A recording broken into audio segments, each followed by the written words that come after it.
खबरों के एक्सप्रेसवे से आगे रुक करते हैं सियासी ढाबे का, जहां आज की सबसे दिलचस्प खबर मौजूद है। कल यानी कि बुधवार 2 अप्रैल को लोकसभा में वक्फ संशोधन बिल पेश किया जाएगा।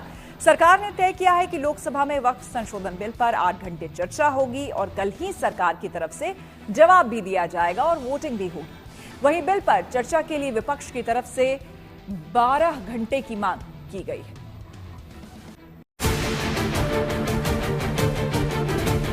मुसलमानों में मेजॉरिटी लोग इसको समर्थन कर रहे हैं। ये वक्फ बिल नहीं है, बल्कि ये वक्फ बर्बाद बिल नहीं है।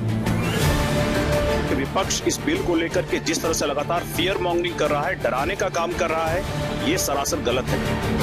देखिए, ये पूरी तरीके से असंवैधानिक है। उनका इरादा किसी के भले का नहीं।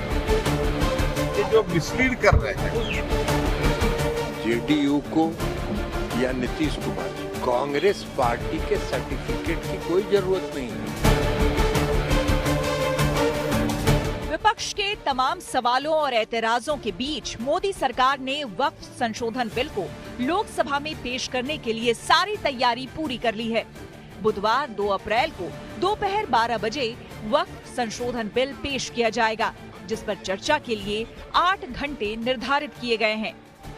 कल रिप्लाई होना है, पारित होना है। मैं सिर्फ हाथ जोड़ करके कहता हूं कि अगर बिल में बोलने के लिए कुछ नहीं है तो बहाना बना करके टाइम का बिजनेस एडवाइजरी कमेटी का बहाना बना करके वॉकआउट करने का ये सब मत कीजिए।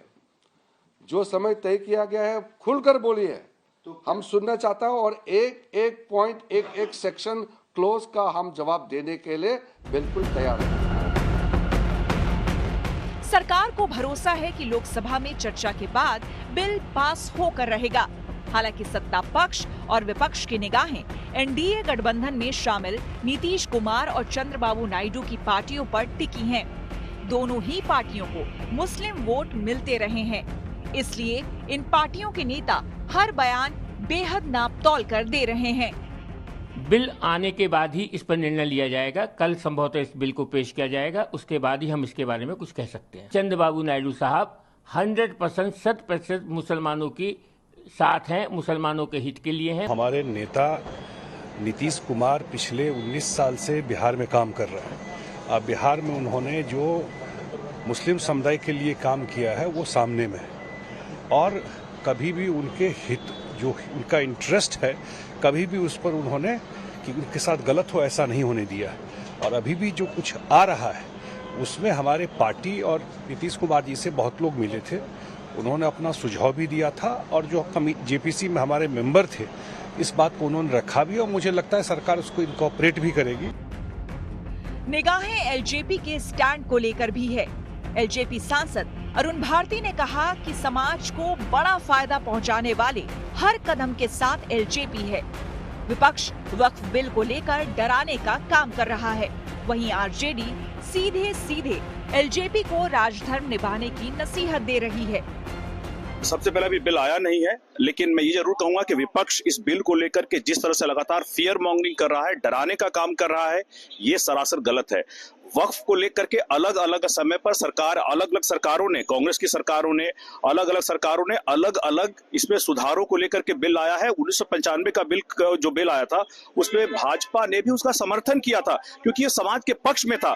आज जब एनडीए इस बिल को ला रही है तो इस बिल को लेकर के जिस तरह के भ्रम फैलाया जा रहा है, लगातार फियर मॉन्गरिंग, डराने का काम किया जा रहा है, ये सरासर गलत है। इन लोगों को कुर्सी से प्यार है, इन लोगों की ना कोई विचारधारा है, ना कोई नीति है, ना कोई सिद्धांत है। इन लोगों को किसी मतलब नहीं है। स्वर्गीय रामविलास पासवान जी ने जो है इस्तीफा दिया था, गोधरा कांड जब हुआ था तो उसको लेकर के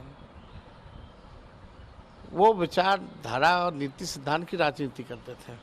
लेकिन आज के दौर में जो भी लोग हैं, केवल उन लोगों को कुर्सी से प्यार है और ना नीति, ना विचारधारा, ना देश के संविधान से कोई मतलब है, ना आरक्षण से मतलब है, केवल अपनी कुर्सी प्यारी है।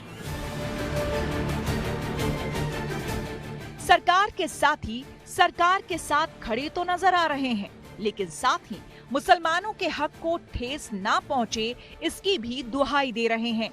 विपक्ष इसी को मौके की तरह देख रहा है।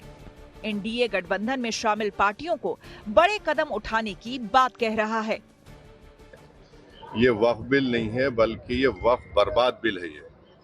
और अगर चंद्रबाबू नायडू, नीतीश कुमार, चिराग पासवान, जयंत चौधरी इसकी तायद करेंगे तो वो अपने पॉलिटिकल रीजंस की वजह से या जो भी उनके है नैरो रीजन तायद कर रहे हैं नरेंद्र मोदी सरकार की, ये बात साबित हो जाएगी कि वो मुसलमानों की मस्जिदों को, दरगाहों को, खानखाहों को, इवैक्यू वक्फ प्रॉपर्टीज को और लिमिटेशन एक्ट अप्लाई करेंगे तो एनक्रोचर्स को रिवॉर्ड करेगी, तो वो उसकी ये सपोर्ट कर रहे हैं। वक्फ बोर्ड के खिलाफ हैं हम लोग, इसलिए खिलाफ हैं क्योंकि भारतीय जनता पार्टी हर जगह हस्तक्षेप करना चाहती है। भारतीय जनता पार्टी हर जगह अपना कंट्रोल चाहती है। सर, साथ ही जो अजमेर के हैं वो लोग सपोर्ट कर रहे थे, चिश्ती लोग वो लोग कह रहे हैं कि इसको भ्रम फैलाया जा रहा है, ये सही है। ये भारतीय जनता पार्टी किससे क्या कहलवा दे, किससे क्या करवा दे, ये भारतीय जनता पार्टी का कमाल है। विपक्ष वक्फ बिल को ऐसे पेश करता आ रहा है जैसे ये मुसलमानों का हक छीनने वाला बिल है, पर मुसलमानों में एक ऐसा वर्ग भी है जो वक्फ संशोधन बिल को सही बता रहा है। लोकतंत्र के अंदर हम लोग लड़ सकते हैं, यहाँ भी लड़ेंगे, यहाँ के बाद कोर्ट में लड़ेंगे। देखिए, ये पूरी तरीके से असंवैधानिक है।